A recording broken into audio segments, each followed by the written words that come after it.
नमस्कार साथियों, मैं मनीष भारती संस्कृति आईएएस प्लेटफॉर्म पर आप सभी का स्वागत करता हूं। साथियों, अपने पड़ोसी देश पाकिस्तान से एक बहुत डरावनी और बुरी खबर आ रही है, जो कि पाकिस्तान के लिए।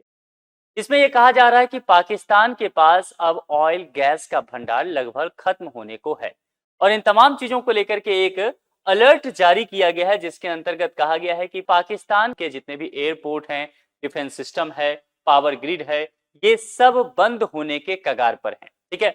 और इसके पास जो देखा जाए ना, जो एक भंडार होता है वह भी अब नहीं बचा है, लगभग 1-2 दिनों का बचा है। कुल मिलाकर के जो मिडिल ईस्ट का संकट है वो पाकिस्तान पर अब बुरी तरह से पड़ने वाला है।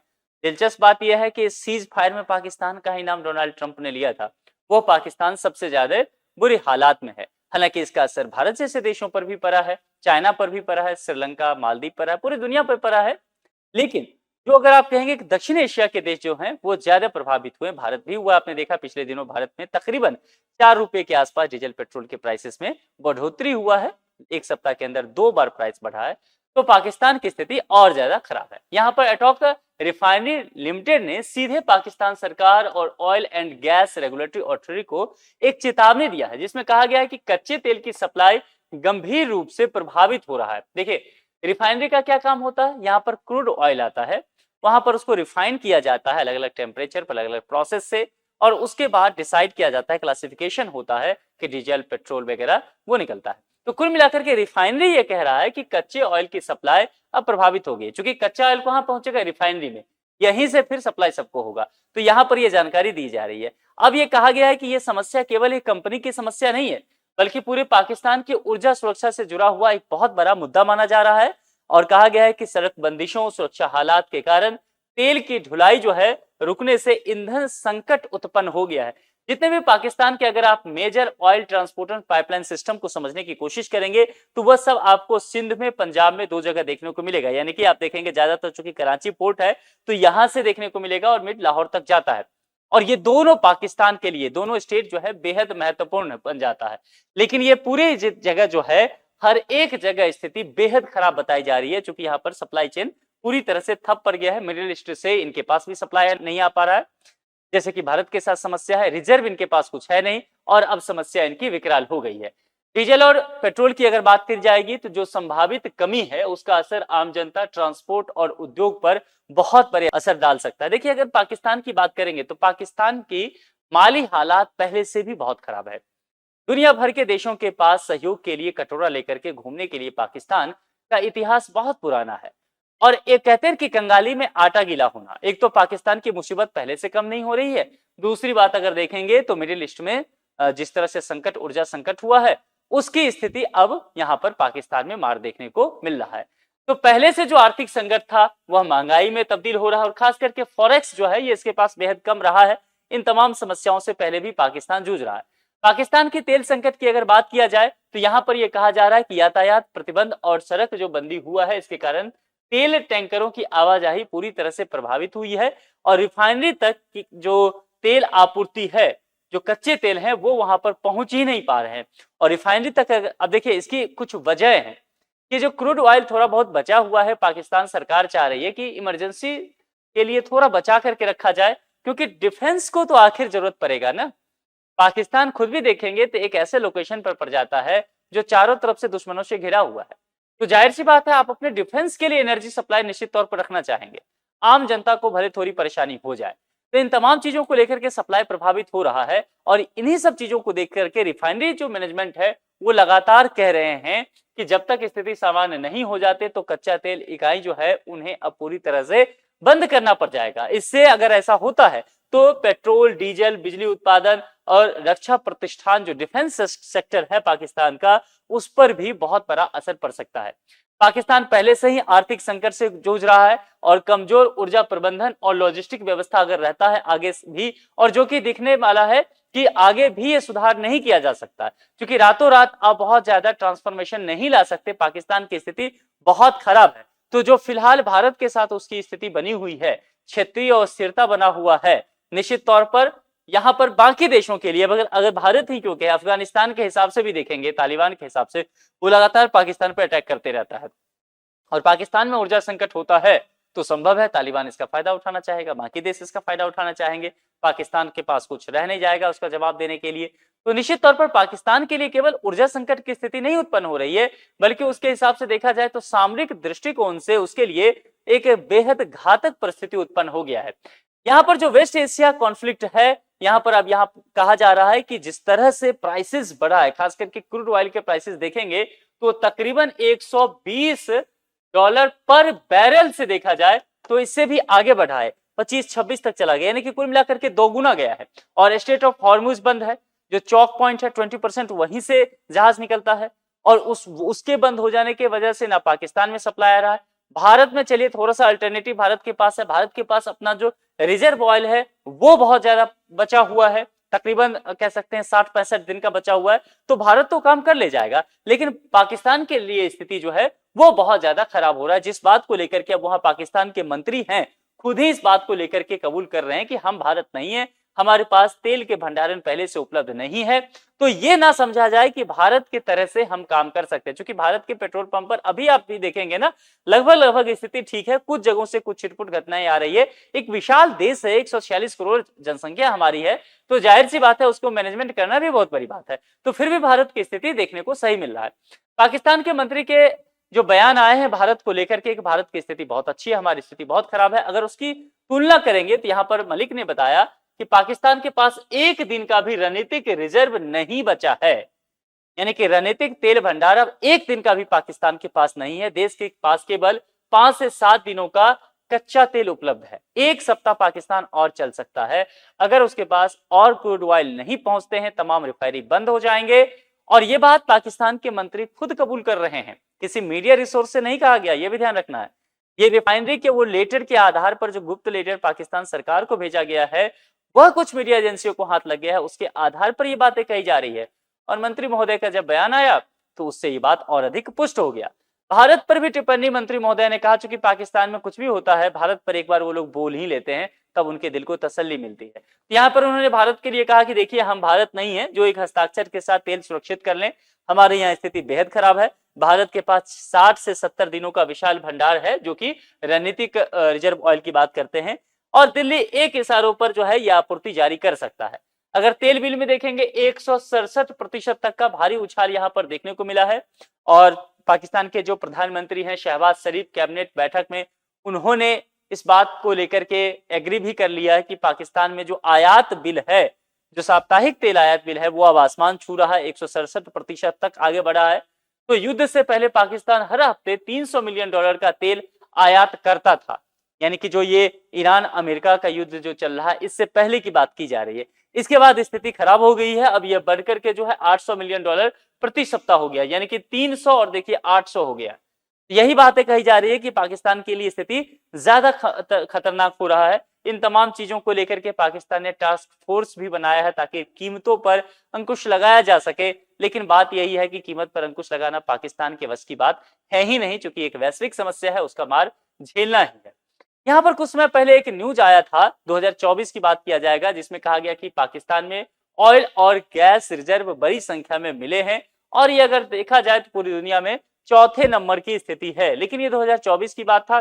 पाकिस्तान के पास कैपिटल नहीं है, कैपिटल कहने का तात्पर्य ना मनी है ना टेक्नोलॉजी है जो वहां पर खुदाई का काम कर सके। हालांकि ट्रंप पिछले दिनों यहाँ पर जो मीडिया रिपोर्ट्स आया था उसके आधार पर ट्रंप कहीं ना कहीं इंटरेस्ट लेते हुए दिखे। हालांकि ट्रंप कहाँ इंटरेस्ट लेंगे और कब इंटरेस्ट खत्म हो जाएगा ये ट्रंप भी नहीं जानते हैं, क्योंकि उनको बलूचिस्तान में एंट्री करना है, बलूचिस्तान में मिनरल्स हैं, अमेरिका की उस पर नजर है। और दूसरी बात देखेंगे, उस वक्त 50% टैरिफ जब भारत पे लगाया था, भारत बहुत भाव दे नहीं रहा था ट्रंप को, इस वजह से भी पाकिस्तान को वो दाएं बाएं कर रहे थे। और चीन को कहीं ना कहीं अगर देखेंगे तो चीन के साथ भी स्थिति सामान्य करने के लिए, चीन को थोड़ा सा पाकिस्तान से बाहर करने के लिए पाकिस्तान की तरफ उनका झुकाव आ रहा था। इसीलिए आसिम मुनीर जो पाकिस्तान के आर्मी चीफ है और शहबाज शरीफ को बार बार वाशिंगटन व्हाइट हाउस बुलाया गया, दावतें दी गई, लेकिन मिला क्या, तो ट्रंप के कुछ बयान।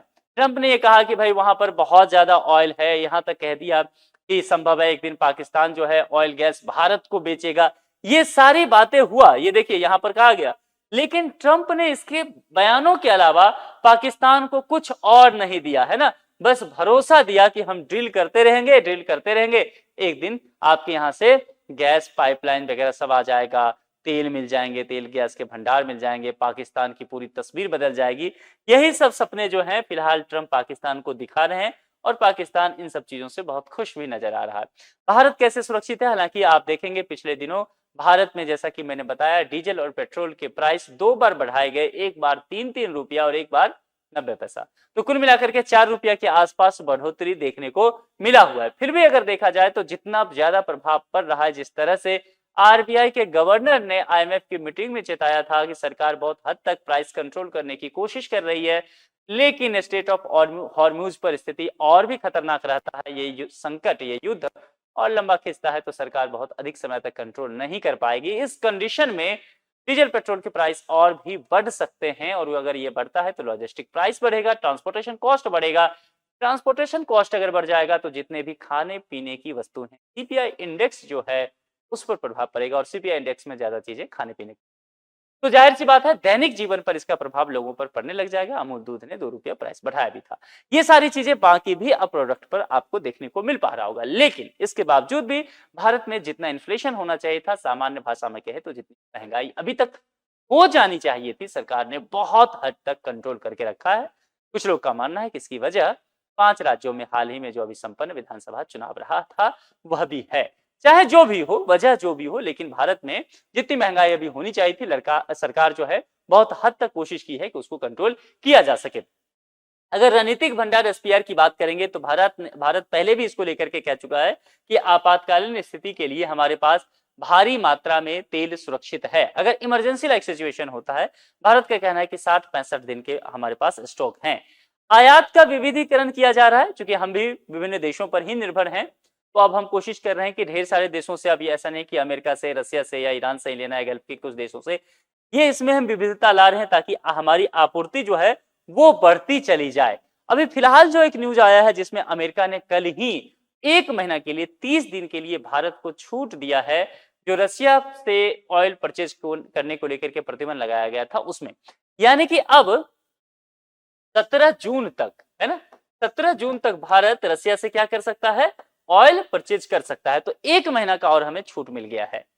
ठीक है, तो इसमें कुछ टर्म एंड कंडीशन है, यानी कि प्रतिबंध लगने से पहले जो क्रूड ऑयल शिप पर, टैंकर पर अपलोड हो गया था, उसी को भेजा जाएगा। तब भी भारत के लिए बहुत है। 1 महीना में माना जा रहा है कि लगातार ट्रंप भी कोशिश कर रहे हैं कि कैसे भी करके ये स्टेट ऑफ हॉर्मुज का इशू सॉल्व हो जाए। तो इतना कंट्रोल भारत सरकार को करना है। ग्लोबल प्राइस, अगर पेट्रोल प्राइस हाइक देखेंगे कंपैरिजन 2026 में, तो जैसा कि मैंने पहले कहा, उसको समझ लीजिए, 60 से लेकर के 65 डॉलर पर बैरल जो है, यह क्रूड ऑयल का प्राइस था आज से कुछ महीना पहले तक, फेब से पहले, यानी कि युद्ध शुरू होने से पहले। आज की स्थिति ये बदल चुकी है साथियों। आज जो ये स्थिति है 120 से 125 या इससे भी अधिक कह सकते हैं, आज ये स्थिति बना हुआ है पर बैरल क्रूड ऑयल का प्राइस दोगुना। तो अगर दोगुना प्राइस हुआ है तो आप समझ सकते हैं महंगाई भी दोगुनी होनी चाहिए थी, उतना नहीं हुआ है। अगर देखा जाए प्रीवियस को लेकर के, यहाँ पर सब कुछ बताया गया कि कहाँ बिगेस्ट स्पाइक हुआ है, जिसमें पाकिस्तान नंबर 1 पे आया है। इंडिया की अगर बात करेंगे तो यहाँ पर कहा जा रहा है कि करंट की सिचुएशन जो देखने को मिलेगा वो 4% के आसपास इंक्रीज हुआ है। यूएसए में अगर देखेंगे 10 से 12% हुआ है, यूके में 7% हुआ है। यूरोप की बात की जा रही है, यूरोप की बात जब हम करेंगे तो तकरीबन 48 देशों को लेकर के चलिए, ज्यादातर कंट्री में 12 से 15% तक देखेंगे प्राइस इंक्रीज हुआ है। तो भारत फिर भी देखेंगे उसमें बहुत कंट्रोल किया हुआ है। कुल मिलाकर के ये कहा जा सकता है कि पाकिस्तान के दृष्टिकोण से तेल संकट पाकिस्तान की जो है उसकी आर्थिक स्थिति और ऊर्जा संकट को और भी खतरनाक स्थिति में पहुंचा सकता है। पाकिस्तान की अर्थव्यवस्था पहले से भी जर्जर हालात में रहे हैं, और ऐसा ना हो कि कहीं इस बार का जो एनर्जी क्राइसिस हो ये पूरी पाकिस्तान की अर्थव्यवस्था को 2 दशक पीछे खींच दे, यानी कि 20 साल पीछे पाकिस्तान जा सकता है। ऐसे कुछ जो एक्सपर्ट हैं वो बता रहे हैं कि पाकिस्तान की अर्थव्यवस्था बुरी हालत पे जा सकती है, कुछ दिन ये मामला और बढ़ गया तो। भारत को लेकर के कहा गया कि भारत में भी ऊर्जा संकट निश्चित तौर पर है, तभी तो प्रधानमंत्री, आरबीआई गवर्नर, सभी लीडर्स जनता से ये जो है एक तरह से आग्रह कर रहे हैं, अवेयरनेस फैला रहे हैं कि आप डीजल पेट्रोल का इस्तेमाल कम कीजिए, गोल्ड परचेज कम कीजिए, विदेश घूमने मत जाइए, शादी विवाह अपने देश में कीजिए, सामान्य समारोह के तौर पे कीजिए, ताकि क्या हो, फॉरेक्स पर असर कम पड़े, विदेशी मुद्रा भंडार हमारा खर्च ना हो, इमरजेंसी के लिए हमारे पास पैसे हो, हम जो है उसका इस्तेमाल कर सकते हैं। दूसरी बात, अगर भारत की तुलना अगर आप पाकिस्तान से कहते हैं तो भारत में रिफाइनरीज की संख्या अधिक है। इसके अलावा देखा जाए जो हमारा लॉजिस्टिक सिस्टम है, सप्लाई चेन का जो सिस्टम है, वो पाकिस्तान के लिहाज से बहुत हद तक बेहतर है। मैंने पाकिस्तान के मैप से आपको दिखाया था कि पाकिस्तान में केवल केवल सिंध और इसके अलावा पंजाब तक ये सीमित है। पाइपलाइन की बात की जाए, भारत में विभिन्न राज्यों तक ये बहुत बड़ा नेटवर्क है, तो भारत को उतने बड़े लेवल पर जो है चिंतित होने की आवश्यकता नहीं है। इसके अलावा निश्चित तौर पर अमेरिका हो, चाहे वो अब रसिया भी 17 जून तक और सप्लाई कर पाएगा, ईरान भी भारत के साथ मित्रता का संबंध रखा है, तो भारत का जो आयात करने का एक डाइवर्सिफिकेशन मॉडल है वह भी भारत को कुछ हद तक हेल्प करेगा। हालांकि जनता को भी और सरकार को भी इन तमाम चीजों के लिए तत्पर रहनी चाहिए। आप लोग इस विषय में क्या सोचते हैं, ये क्राइसिस कैसे खत्म होगा और क्या वाकई ये क्राइसिस पाकिस्तान को बहुत वर्ष पीछे लेकर के चला जाएगा? आपके जो भी विचार हैं कमेंट बॉक्स में लिख करके जरूर बताएं। आज के लिए इतना ही। जुड़ने के लिए आप सभी का बहुत बहुत शुक्रिया। चैनल को सब्सक्राइब जरूर कर लें। Thank you.